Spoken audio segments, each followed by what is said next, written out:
వాణిజ్యపరంగా పత్తి సాగుకు ప్రత్యేక స్థానం ఉంది. ఈ మధ్యకాలంలో అనంతపూర్ రైతులు పత్తి సాగుపై శ్రద్ధ వహించి మంచి ఫలితాలను పొందుతూ ఉండటం విశేషం. ప్రస్తుతం సింగనామాల నియోజకవర్గ పరిధిలోని నార్పాల మండలం 63 హెక్టార్లో నడిమిదొడ్డి గ్రామంలో 20 ఎకరాల్లో ఆచార్య ఎన్జీ రంగా అగ్రికల్చర్ యూనివర్సిటీ శాస్త్రవేత్తలు అక్కడ ఎన్నో ప్రయోగాలు చేస్తూ రైతులకు పత్తి సాగుపై అవగాహన, సాగు పద్ధతిపై వివరాలు తెలియజేస్తున్నారు. ఆ వివరాలు ఇప్పుడు తెలుసుకుందాం. అనంతపురం వివిధ పంటల సాగులో మంచి విధానాన్ని ఆచరిస్తున్నదని చెప్పడంలో ఏమాత్రమూ సందేహం లేదు. ముఖ్యంగా శాస్త్రవేత్తలు నూతన రకాలను సాగు చేసేందుకు అట్లాగే రైతులకు శిక్షణ ఇవ్వడంలో ప్రత్యేక శ్రద్ధ వహిస్తున్నారు. వేరుశెనగ లాంటి వాటిలో నూతన వంగడాలను తయారు చేసి రైతులకు అందించిన విషయం తెలిసిందే. ప్రస్తుతం పత్తి సాగుపై రైతులకు అనేక అవగాహన, శిక్షణ కార్యక్రమాలు నిర్వహించి రైతులకు అన్ని విధాల సూచనలు, సలహాలను ఇస్తూ వస్తున్నారు. ఇప్పుడుండే పంటల్లో కరివేపాకు, పత్తి సాగు చేస్తున్నాను. దాంట్లో ఆదాయం కొంత బాగా పర్వాలే. ఇది వేసి మార్చిలో వేసా. మార్చి నుండి ఇప్పటికి 2 కటింగ్లు అయింది. ఎకరాకు 42,000 పెట్టుబడి పోయి మిగిలింది. మేము వచ్చేసి పురుగు మందు వాడుతాండి. పురుగు మందు తీసేసి ఇప్పుడు లింగార్సన్ బుట్టలు పెట్టిన తర్వాత మాకు బాగా రిజల్ట్ కనపడుతుంది. మాకు శాస్త్రవేత్తలు, రేఖలకుంటే వ్యవసాయ సంబంధించిన వాళ్ళు తోటల దగ్గరికి వచ్చి చూసి ఏదో ఎట్లా ఏ వాడాలా ఏం కథ అని చెప్పిపోతారు. ఆ ప్రకారం మేము సాగు చేసుకుంటున్నాం. అట్లాగే రైతులకు పత్తి పంటకు ఆశించే పురుగుల నివారణకు లింగాకర్షక బుట్టలను ఉచితంగా అందిస్తూ ఉన్నారు. అంతేకాకుండా ఉచితంగా భూసార, నీటి పరీక్షలను నిర్వహిస్తూ రైతులకు చేదోడు వాదోడుగా నిలుస్తున్నారు. పోయిన సంవత్సరం దిగుబడులు బాగున్నాయని ఈ సంవత్సరం పత్తి పెట్టాము. ఫస్ట్ టైమే పెట్టిండేది. దిగుబడి అయితే బాగుంది. కానీ ఈ సంవత్సరం గులాబీ రంగు పురుగు కొంచెం విద్రుత ఎక్కువగా ఉంది. దానివల్ల ఫస్ట్లో స్ప్రేయింగ్లు ఎక్కువ వాడినాము. కానీ ఈ సంవత్సరం రేఖలగుట్ట వారి సలహా మేరకు మాకు లింగాకర్షక బుట్టలు అందుబాటులో ఇచ్చారు. ఈ మధ్య కాలంలో పెట్టాక స్ప్రేయింగ్లు చాలా తగ్గాయి.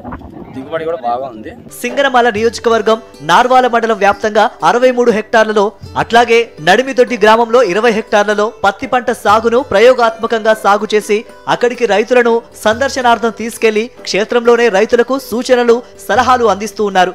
పత్తి పంటలో అధిక దిగుబడి వచ్చేలా రైతులకు అనేక సూచనలు అందిస్తున్నామని శాస్త్రవేత్త రాధిక, వ్యవసాయ అధికారి రామ్జీ తెలిపారు. పత్తిని ఆశించేటటువంటి గులాబీ రంగు రెక్కల పురుగు ఉధృతి ఈ మధ్యకాలంలో ఎక్కువైంది. దాన్ని అదుపులో ఉంచడానికి రసాయన మందులే వాడడం వల్ల అంత అదుపులో ఉంచలేకపోతున్నారు రైతులు. దానితో పాటు ఖర్చులు విపరీతంగా పెరుగుతున్నాయి. అంతేగాక వాతావరణ కాలుష్యం ఎక్కువగా ఉంది. ఈ రసాయన మందులకు ప్రత్యామ్నాయంగా లింగాకర్షక బుట్టలు ఉపయోగించి మాస్ ట్రాపింగ్ పద్ధతిలో రైతుల పొలాల్లో చేస్తే మంచి ఫలితాలు ఉంటాయనే ఉద్దేశంతో ఈ నడిమిదొడ్డి గ్రామాన్ని సెలెక్ట్ చేసుకోవడం జరిగింది. ఇక్కడ దాదాపు 63 హెక్టార్లలో పత్తి పంట పండిస్తున్నారు రైతులు. ఇక్కడంతా అభివృద్ధి పదం వైపు వెళ్ళే రైతులు అంటే మనం ఏదైనా సలహాలు ఇచ్చినా, సూచనలు ఇచ్చినా పాటించడానికి ముందుంటుంటారు. కాబట్టి ఈ గ్రామాన్ని ఎంపిక చేసుకోవడం జరిగింది. కొత్తగా ఈ రైతులు 3 నుంచి 4 సంవత్సరాల ముందు నుంచే ప్రారంభం చేయడం జరిగింది పత్తిని పండించడము. కాబట్టి వీళ్ళనైతే తొందరగా మనము ఈ కొత్త మార్గంలో నడిపించేదానికి వీలవుతుందనే ఉద్దేశంతో కూడా దీన్ని సెలెక్ట్ చేసుకోవడం జరిగింది. ఆచార్య ఎన్జీ రంగా వ్యవసాయ విద్యాలయం వారి సౌజన్యంతో వ్యవసాయ పరిశోధనా స్థానం అనంతపురంలో ఫెరమోన్లు, ల్యూర్లు తయారు చేసేటటువంటి ఒక యూనిట్ని నెలకొల్పడం జరిగింది.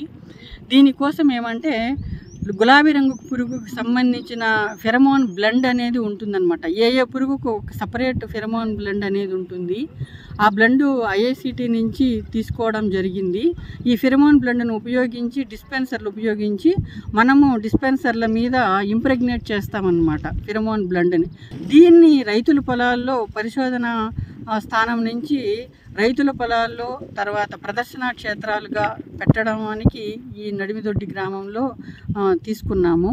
ముఖ్యంగా ఇక్కడ ఏమంటే ఈ లింగాకర్షపు ఎరలు అనేది వాడడం వల్ల ఇది పురుగు మందులతో సమన్వయం చేసుకొని మనము సమగ్ర సస్యరక్షణ పద్ధతిలో వాడుకోవడం వల్ల పురుగుని అదుపులో ఉంచడమే కాకుండా పురుగు మందులు తగ్గించుకోవడానికి అవకాశం ఉంటుంది. ఈ కార్యక్రమంలో భాగంగా మేము తయారు చేసినటువంటి లింగాకర్షక ఎరలను అంటే గులాబీ రంగు పురుగుకు సంబంధించిన లింగాకర్షక ఎరలను ఎంపిక చేసినటువంటి నడిమిదొడ్డి గ్రామంలో 63 హెక్టార్లలో ఉంది ఈ పంట. ఈ గ్రామంలో ప్రతి రైతుకు కూడా ఇవ్వడం జరిగింది. వాళ్ళందరూ కూడా సామూహికంగా ఈ లింగాకర్షక ఎరలను పత్తి పొలాల్లో అమర్చుకున్నారు. ముఖ్యంగా లింగాకర్షక ఎరలు ఉపయోగించి మాస్ ట్రాపింగ్ పద్ధతిలో పురుగును అదుపులో ఉంచాలంటే వేసిన పంట వేసిన అంత మొత్తం ఏరియాలో కూడా లింగాకర్షక ఎరలు పెట్టాలన్నమాట. అప్పుడే ఇది సామూహికంగా పెట్టినప్పుడే ఇది పనిచేస్తుంది, పురుగు అదుపులో ఉంటుంది. కాబట్టి ఈ మూల సూత్రాన్ని గుర్తించి ప్రయత్నం చేయడం జరిగింది. ఆ రైతులు కూడా ప్రతి ఒక్కరూ కూడా పెట్టుకొని లబ్ధి పొందారు. ఈ పత్తి పంట మనం ఖరీఫ్ సీజన్లో వచ్చేసి జూన్ లాస్ట్ వీక్ నుంచి జూలై ఫస్ట్ వీక్లో మంచి సమయము విత్తుకోవడానికి. ఇది మనకు ఖరీఫ్ సీజన్లో దాదాపుగా 120 to 130 డేస్ వరకు ఉంటుంది. ఇది ముఖ్యంగా దీనిలో ఈ మన నార్పల మండలంలో లాస్ట్ ఇయర్ గమనించింది ఏమంటే పింక్ బోల్వార్మ్ ఎఫెక్ట్ వల్ల చాలా వరకు ఖర్చులు పెరిగినాయి. దీన్ని ఈ సంవత్సరం మనము ఉధృతిని తగ్గించాలని చెప్పేసి ప్రతి ఆర్బీకేలోనూ ఎక్కడైతే పంటలు సాగు చేశారో వాళ్ళ రైతులకు ఏఆర్ఎస్ రేకుల కంటు వారి సహకారంతోనూ ప్లస్ మన వ్యవసాయ శాఖ తరపున అవగాహన సదస్సులు, ఏ విధంగా పత్తిని మనం సాగు చేయాలి, ఏ విధంగా పురుగు మందులను పిచికారి చేసి పురుగును ఉధృతిని తగ్గించి తద్వారా పత్తి యొక్క నాణ్యతను పెంచి దాని ద్వారా మనము అధిక దిగుబడిని, అధిక ఇన్కమ్ని ఏ విధంగా తీసుకోవాలనే అవగాహన సదస్సులు ప్రతి ఆర్బీకేలోనూ మనము ఈ కాలంలో నిర్వహించడం జరిగినది. ఈ అవగాహన సదస్సులో భాగంగానే మనం ఏఆర్ఎస్ రేకుల కొంట వారి సహకారంతో ఈ ఫిరమోన్ ట్రాప్లు కూడా రైతులకు అందించడం జరిగినది.